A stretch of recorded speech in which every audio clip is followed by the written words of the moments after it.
Hello, in this video I'm gonna show you how to get into power saving mode on iOS 18. To get into power saving mode, you can either go to settings and battery, then enable low power mode, and your battery in top right corner will turn yellow.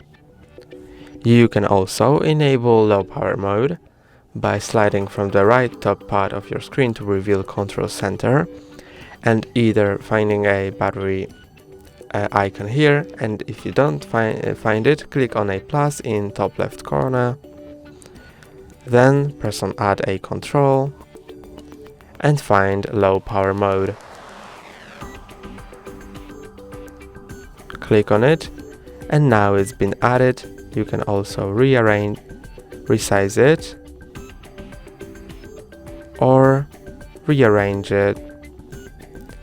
After you're done, click anywhere on the screen, and to enable low power mode, from now on, you just need to tap on it. That's all for today. Don't forget to like and subscribe. See you next time.